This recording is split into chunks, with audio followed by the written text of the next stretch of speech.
let's go ahead and get started here. Again, my name is Gary Flores. I am the program manager here for EDJOIN.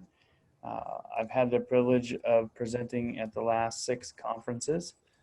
For some of you, you might say I've had the annoyance of having to sit through and listen to you at the last 6 conferences. With us today, we have Richard Mitchell. For those of you who have actually called into the help desk or sent emails or chatted through the admin site, chances are you have at some point spoken to Richard. So welcome, Richard. Hello, everyone.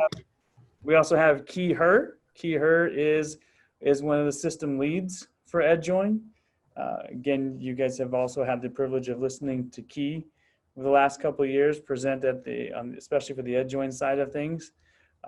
He's stepped into a new role this year, and he's done a phenomenal job of kind of keeping us on track and getting some order and getting some things that we've always needed within EDJOIN.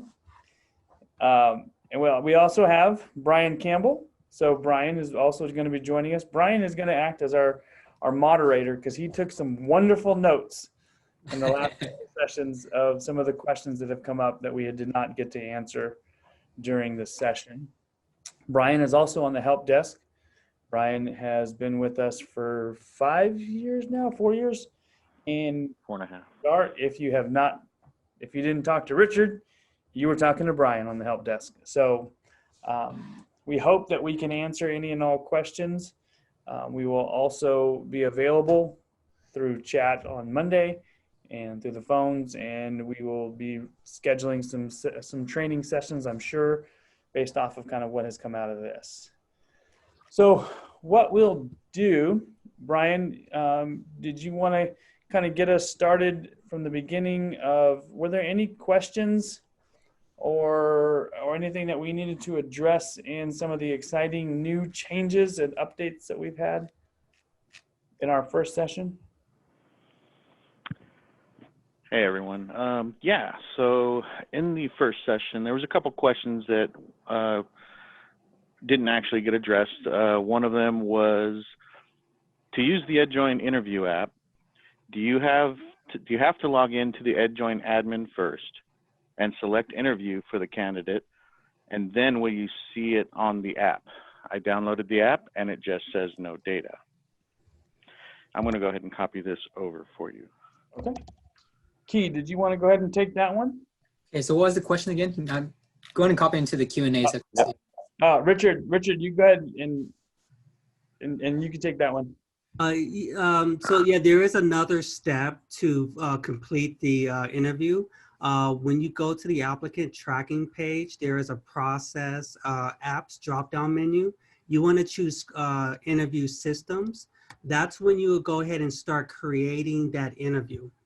So you will give it an interview name, a schedule, and then you start adding the panel members to that interview.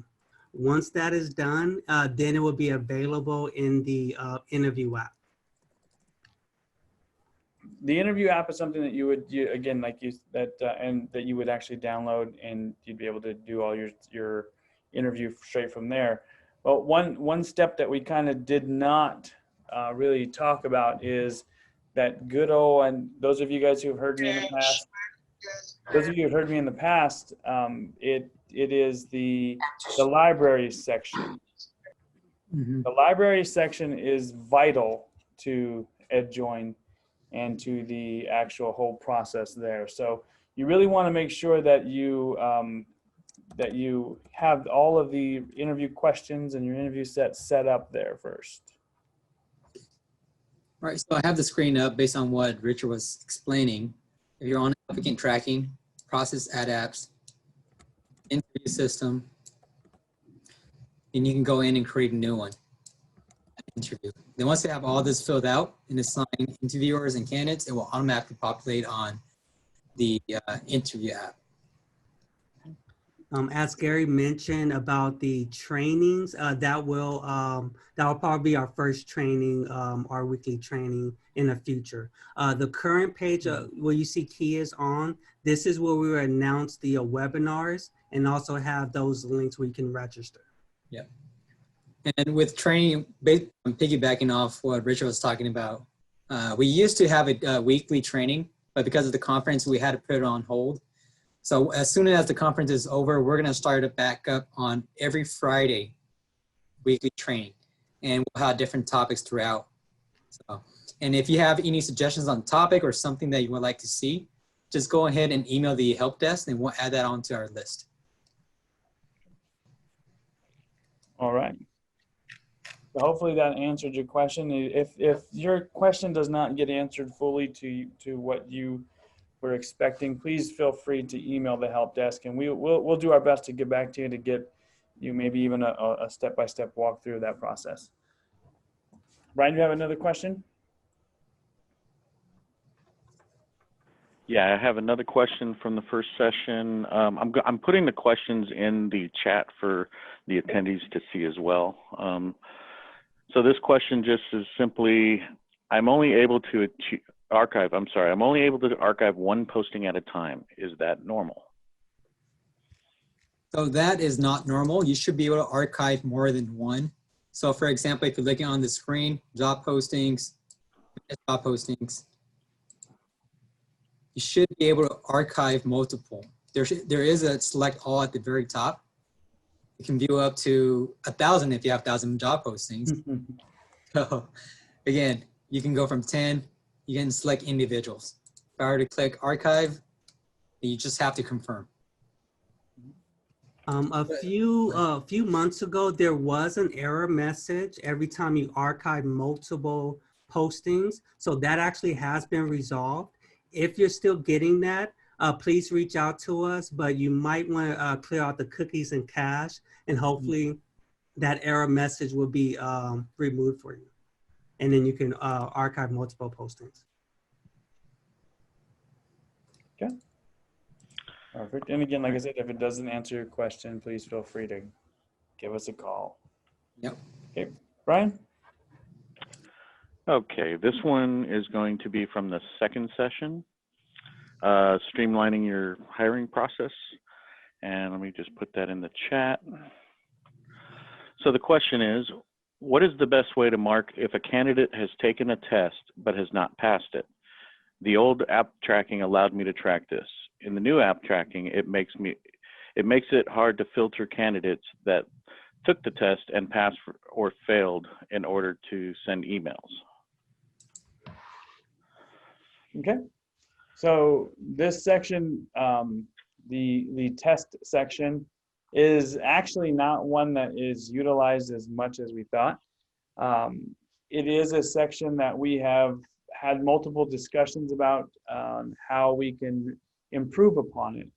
I think it is something that it could be beneficial, and again, like in this situation, it is something of importance.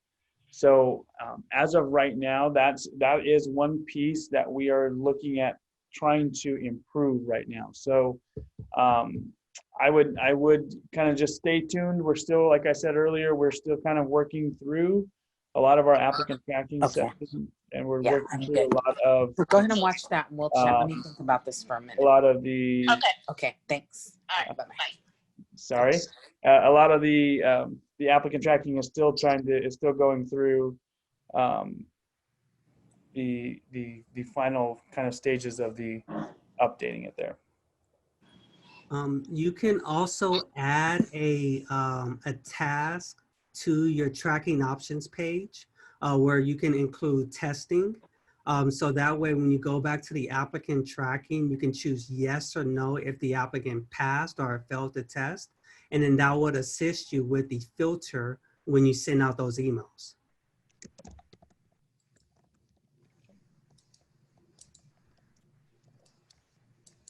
All right. Brian, next question. Okay.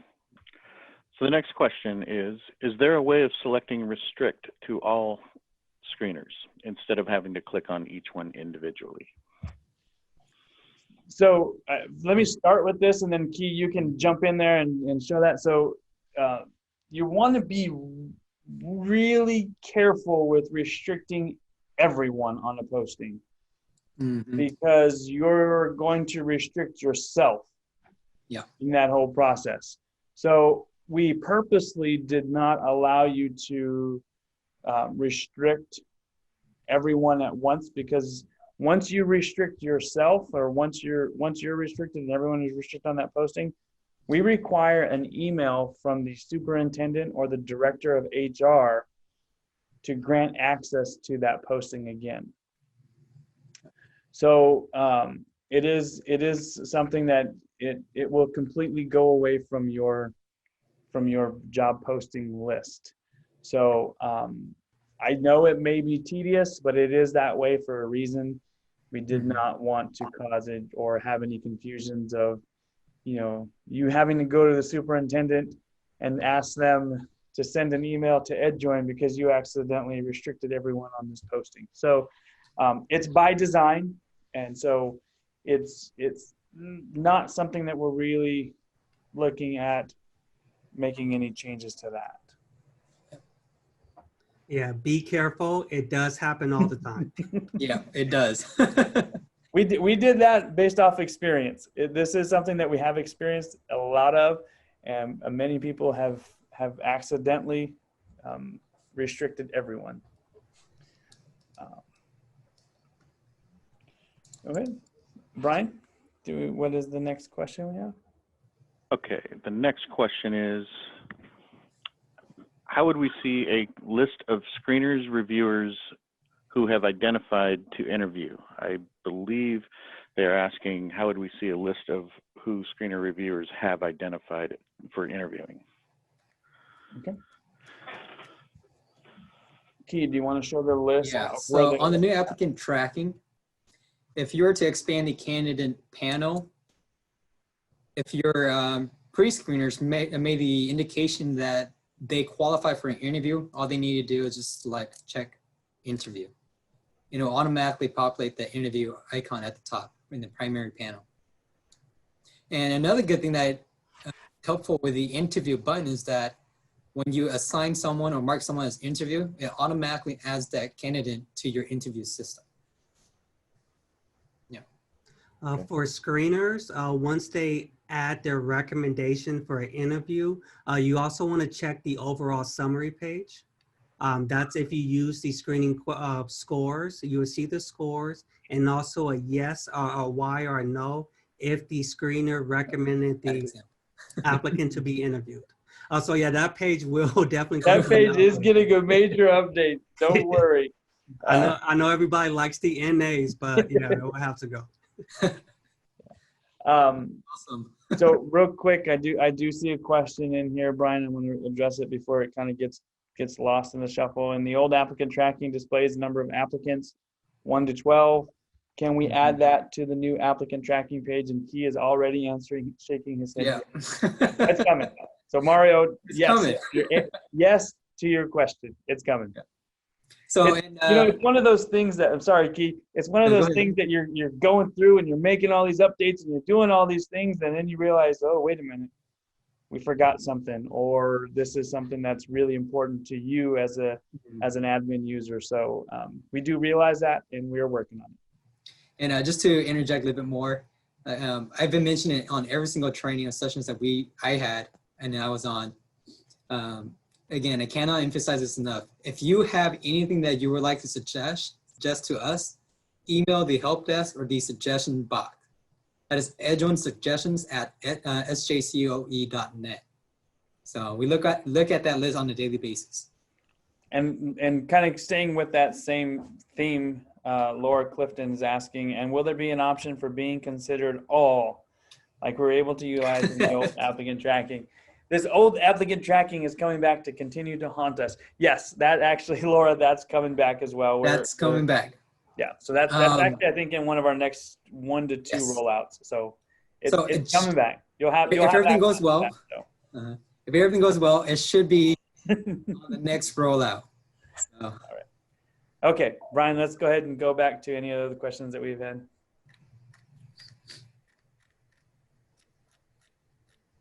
Okay, so we have a Jesse? question. Where is the EDJOIN applicant ID found? That's a wonderful question. Key, you have it up. I have it up here. So on applicant tracking, it's this little person icon, the profile, the applicant profile. View application. It's right up on the top here. It will provide you the applicant application ID itself and the applicant ID.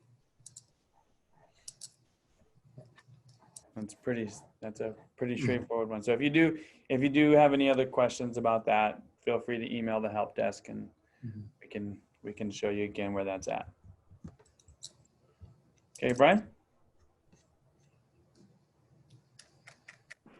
Okay, next question is, how do you change the name of the test instead of test 1, test 2, and so forth?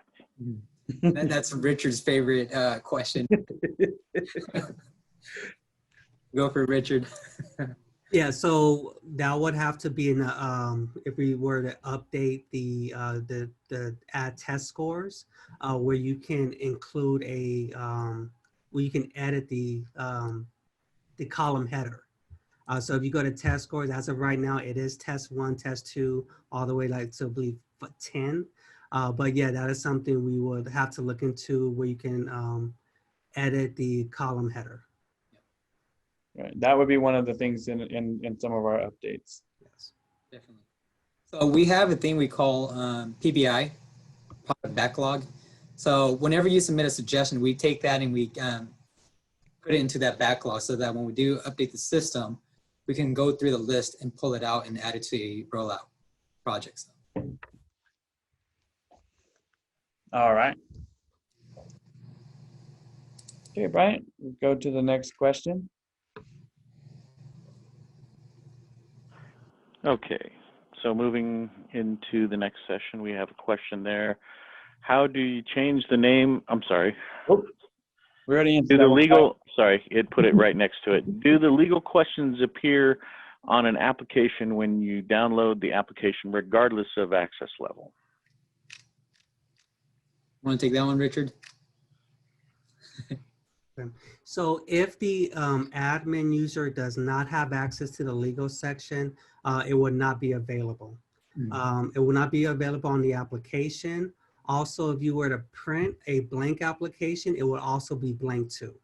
So the user profiles, it is important if you do want the users to have access or not, to check that box.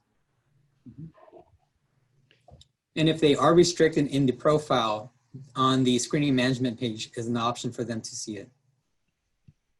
So allow screening to view legal information. And that's per posting. So if you do it through the screening management, this is how you can give them access for that one posting. Okay. Brian, let's go to the next question. Okay. I know we're getting a lot of, and for those of you who are still putting questions in our Q&A, we'll still have plenty of time to kind of go through all of that. Those questions there. Okay. Question, is there a way to export to an Excel or CSV file the users we have and columns for username, password, titles, and menu profile? So you will never have access to, especially their passwords. And I'm assuming this is That's district users. for admin users. Currently, we do not have that, and one of the things that we are discussing is getting rid of the ability for any admin user to actually see a password to begin with. It'll be something that's going to be generated through the system. It's just good practice to kind of not have anyone have access to passwords. Even on the job seeker side, we've done away with that for job seekers. Even us at the statewide level users, we do not see passwords for our job seekers. So that is something that we are going to kind of start moving away from. As far as the Excel or CSV file for the users, it's not currently available. It is something that, as you guys all know, we did some major updates to different PDF software systems. So now that we have all that update completed, we can start kind of looking at how we're going to go through each of the sections to update. We haven't quite made it to the system users section yet, which is where you would be able to download all that information. So it's definitely on the roadmap for you to be able to do that, but it's not currently available. Okay, Brian? Okay, next question. What about restricting from the interview system for promotional opportunities? You can still see the interview questions if you are a district user. Okay. So if they are restricted, if they actually are, if you restrict them from the posting in the restrict user section, they will not see that job posting, period. Now, if you're talking about the interview question set, which is where I think we were going with that, you were going with that question. Yeah, that is something that they may have access to. And it's tough because we don't, the question sets are usually used on multiple postings. So it would require us to kind of think it through a little bit more. I don't want to really commit to one way of doing things. This is one of those situations where possibly during one of our big updates to our library section, we can get a little bit fancy with it. But right now, that is something that they are going to be able to see. Yes, but I will say that now with the change log being available, we're going to be able to see who's accessing what. So if that is the case, we do have the ability to monitor and see that for you. But we will definitely take a look at that. Okay. Next question, Brian. Okay, next question. What is the best way for site administrators to learn the interview app and how to use it? That actually would probably be a training that we would probably do for you. Richard does a phenomenal job of doing our webinars. And like he said, I think we're going to get back to doing our weekly webinars where we can dive into all of these different topics on a more consistent basis. So my suggestion would be to kind of watch for that. I think our interview system has generated a lot of buzz, especially this week, on some of the things that we've done. So Richard's gonna have fun. And if it is something that you wanted to have more of a one-on-one training, please reach out to the help desk and we'll do our best to do that. Again, you can, and also you can either just email the help desk or send an email to EDJOIN training and at sjcoe.net, and we'll keep a tally of that. Okay, these next few questions come from the analytics session that Key did. So the first question,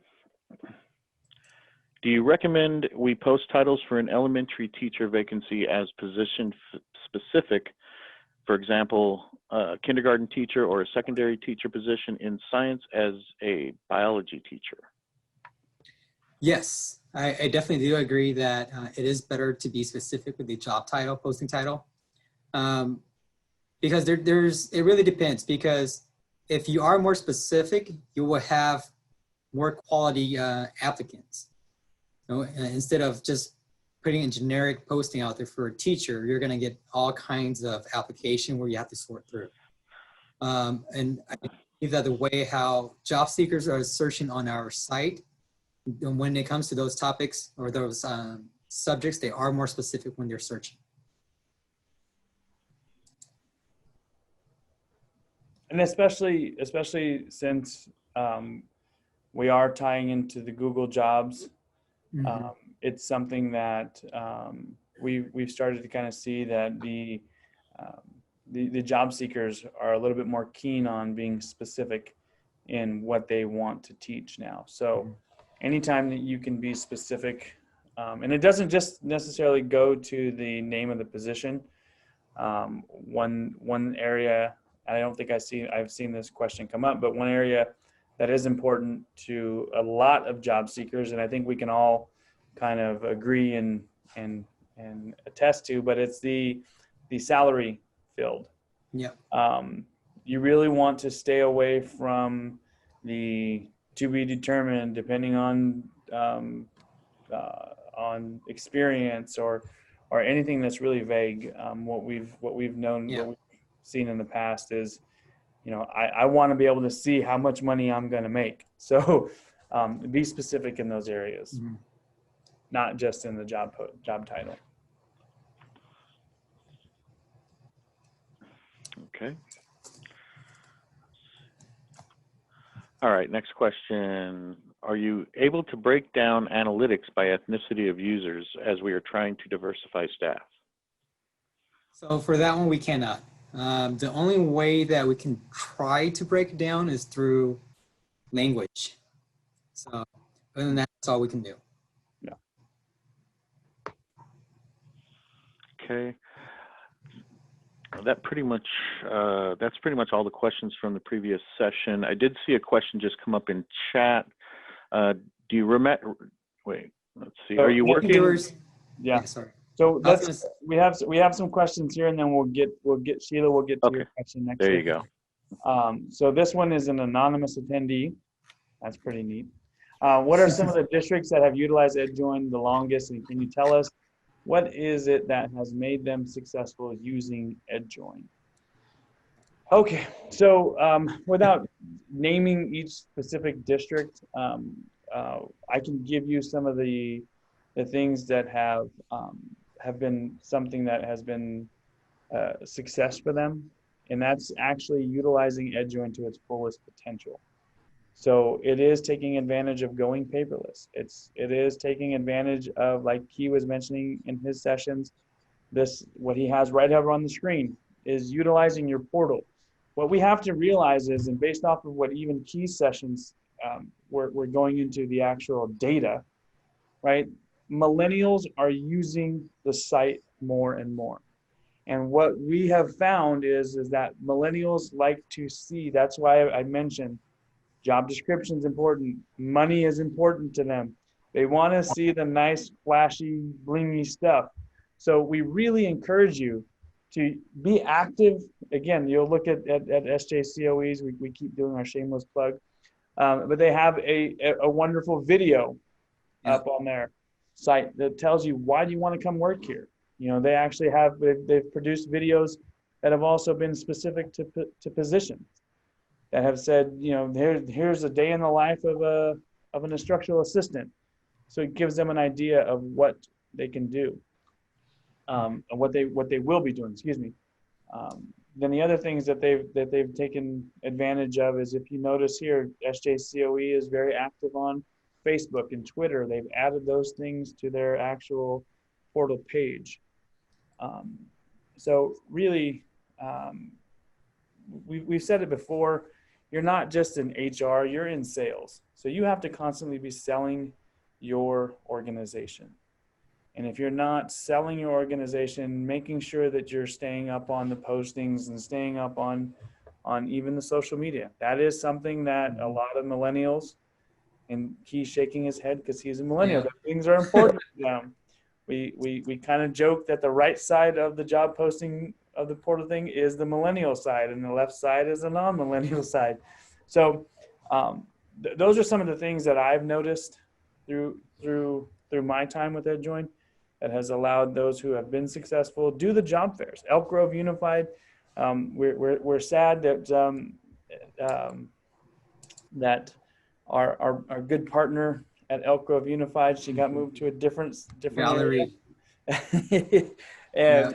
But they were absolutely phenomenal at putting on job fairs, and they were very specific. And we've sent some of our help desks out to help man those. So do the job fairs. Now they're They're doing a lot of virtual job fairs. Everything, they're constantly changing their profile picture to kind of fit, to match what they're doing. Right now they're hiring season, so you look now hiring. They're just constantly evolving. So And whenever they're utilize those things. and whenever they're throwing a recruitment event, they'll change this cover photo for that actual. It becomes your ad, put it that way. So if you have your users following you, they're gonna come and click here, and they're automatically gonna see your recruitment ad. Mhm. Stuff like that, being active, not waiting to be reactive in that sense. Right. Richard, is there anything else that you've kind of experienced? What you said about the job postings and having your video, like I said, it gives your job seekers an idea of the community you're in.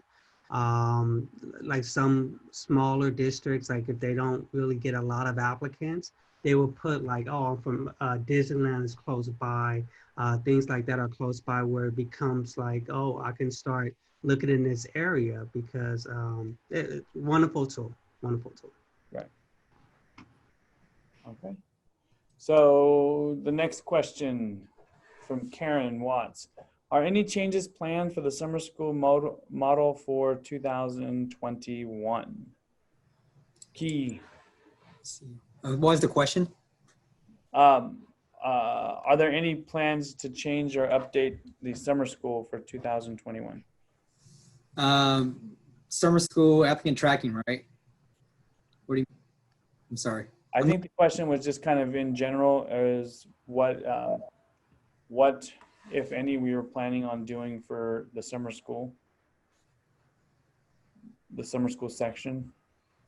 Oh, we might be we're going to be updating the tracking side of the summer school, just to be updated with the newer applicant tracking system.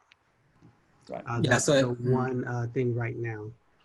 So yeah, Karen, if there is something specific that you're looking for when it comes to the summer school section, please feel free to email us. I know, and she's gonna kill me, but Laura Atkins has been a big driving force into some of the things that we've already done with summer school, and she continues to help us make that system evolve. So a little shout out to Laura for that. But please, Karen, if you have something specific that you're looking at, again, we can never guarantee that we're going to be able to do everything. You know, we've had to tell Laura no a couple times, but we will try to accommodate and try to make things work for you. So I think, Karen, if you can, if there's something in particular you're looking for, please just feel free to email us. All right. Hey, Brian, can you go through the answered questions again? I think I accidentally moved some over there. Okay, let's see. Because I know for sure there's one here. I couldn't answer it. Let's see. Okay, and Karen did respond again. She said the summer school application and tracking. So that's what she was specifically asking about. Okay. So right now, summer tracking is updated to new applicant tracking. There are stuff that we're still working on there because summer school is not too close by in the time frame wise. We'll start picking it up again on working summer school tracking soon. As far as the application, it is what it is right now, but there are stuff that we are working on for the job seeker side as well. Right. Okay. Here's a good question. I don't think this one was answered. It's from Tammy O'Brien. What is the difference between the links to jobs and the portal link? Which one would be best to use on our website? Okay, yeah, so I was looking at that question. The portal link is the best option to use because if you're using the old job posting list from EDJOIN, it doesn't provide you any content. It's just a list of jobs, just like this right here. It doesn't give them the option to follow. You can't see any videos. There's basically nothing there for them to research on your district. The most important thing is the follow feature. With our HR, they actually send out a bulk email to all of the employees and they include the portal link. So that is a great tool. And in our session, I explained how the follow is actually popular with the job seekers, because once they log in, they're going straight to the page and they can see all of your portal pages and your job postings. And again, if you go back to what key session was talking about, is that a majority of our users are now mainly focused on that follow page, on that the whole follow section. And to have an idea what they're going through, right? If they go to log in, this is what they're doing. This is basically their life cycle now. Automatically going to display the following list for job listing. They can switch between the two to see which district they're following. And now they don't even have to go in and search for the jobs for a particular district anymore. It's automatically going to display here.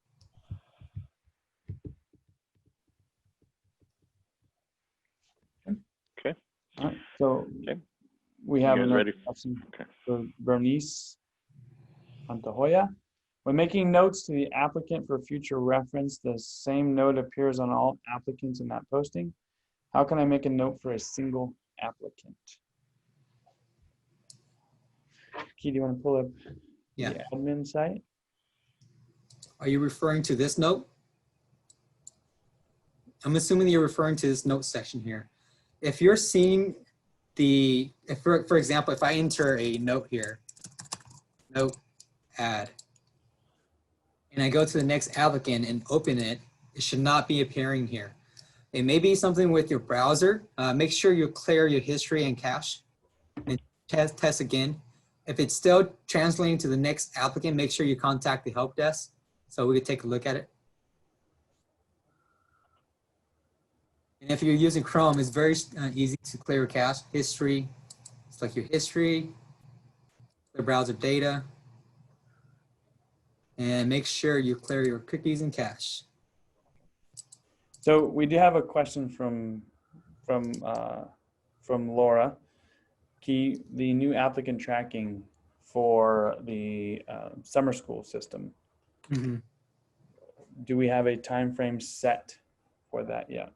We don't have an exact time frame for it, but definitely we will go back and rehuddle and set a time frame for it. Because right now, the main thing is to make sure that all of the links for new applicant tracking in the normal postings are pointing back to new applicant tracking. We can definitely provide a timeline for you. Okay. We'll be reaching out. All right. So the next question we have, again, from an anonymous attendee. What is the purpose of the applicant ID? Anybody want to take a jab at it? In my opinion, there's really more So for the applicant ID is something that we make sure that we made sure that is unique to that applicant, so we can it helps us track through each time an application, because many of these applicants will apply for multiple positions. And it just allows us to be able to kind of follow that applicant through the process with just tied to that one specific position. So that applicant ID will change with each position that they apply for. So it's not one that's tied to that person for the entirety of their join use. So mainly it is for data structuring purposes. It's kind of like having a job seeker ID on the back-end database purposes. Sometimes it also can be used to pull reports.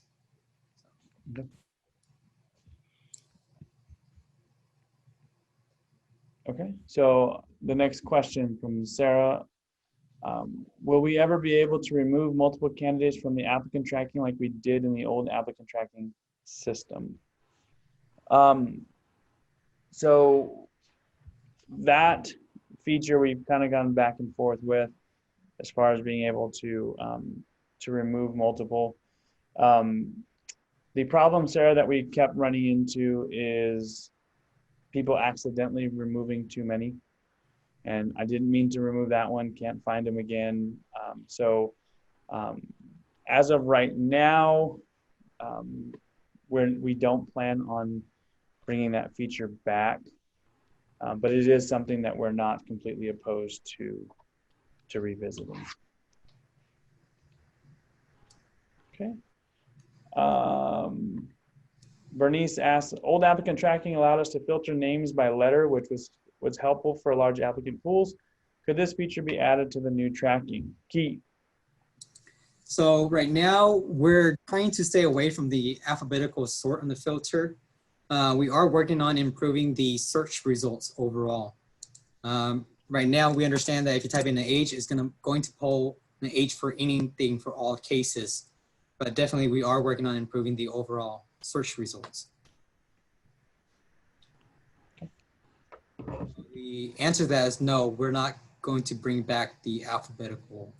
But you are going to be able to just type in a letter and then filter that way. So it is, you are going to be able to filter it, but it's not going to be the same filter that you were used to, Bernice. That the way that in the old applicant tracking, it's kind of what we're going away from in that, but you are going to be able to do that.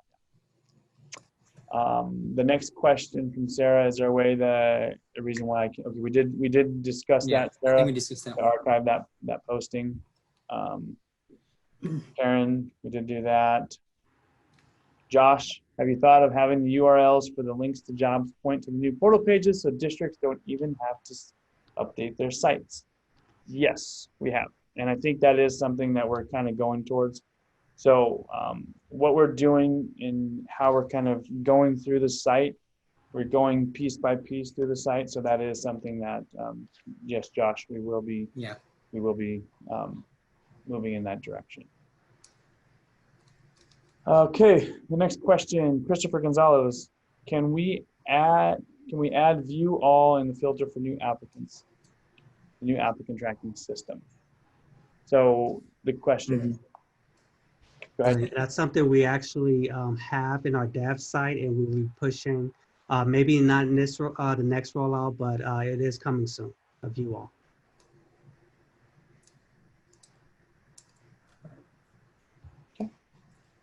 All right. So, Can applicants, so this is another one from an anonymous, can applicants see those notes? No, they cannot see any notes that you put on the system. However, the one thing that you really need to be aware of and be careful of is everything that is done in the admin site is subpoenable. So we have that happen more than you can imagine. So you still need to be extremely careful what you put into the notes section. The other thing is we do not delete the notes in these sections. It is something that we've had to be very careful about. And again, this is something that if we allow you to start deleting things, then people can start coming after EDJOIN for altering data after it's been submitted. So anonymous, no, they cannot, but yes, they can if their records are ever subpoenaed. Yeah. So please be aware of that and just be cautious of what you put in there. Okay, and Bernice, will you post these questions with answers anywhere to review later? We are actually recording all of these sessions. So we do not plan on actually typing out the answers to these, but you will be able to view these sessions and these questions at a later time. I think I will volunteer Brian to do that. Good questions. All right. So we do have a couple more questions in here. Here's a question. Solano County's Office of Ed has been on EDJOIN for many years. We use the interview system as well as the onboarding. It has helped streamline many different processes and limited the amount of paper. Looking forward to an eventual digital signature option. Yes. So that is, again, like we've said in our previous session, we're continuing to research how we can make that possible. I believe there was a question earlier that I may have missed about the fillable forms. You can actually already, if your forms are fillable, you can put those onto the system in EDJOIN, and they can fill them out already. So we're talking more of the signature. I think the tricky part comes in is if the applicants actually have the ability on their end to fill that out. So you'll have to excuse me, I forgot where that was, but I did see that question come in. Let's see, Laura. So there it was, Laura. Yours, I did see the question. So you can, Laura, you can do that already. I think we have answered all the questions that have been here. I think there's one other question that might have gotten skipped earlier from Carmen Ochoa. Is it possible to have the in-house posting not visible to the general public? I did see that, yes. So Carmen, no, the posting will still be viewed to the general public. It's, if you do password protect that posting, they cannot get into it to apply to that position. But I would have to actually check to see. I don't know if there's even a way that we would be able to make that happen. Yeah, I think if we were to do that, it would have to be something like the summer school link. Yeah. But feel free to submit that suggestion to us so we can keep it on our log. So Laura, to answer your question, yeah, it is right. So the applicants cannot complete the form and be submitted back to us through EDJOIN though. They would have to fill out there on their own and print it out and email it to us in a different way. As of right now, yes. That's one of the things that we are going to present to PASCO, and hopefully we can come up with a resolution as to, are there certain things that, are there certain documents that are universally used? And if that is the case, then we can add those and maybe even have those things as the fillable and the signable documents.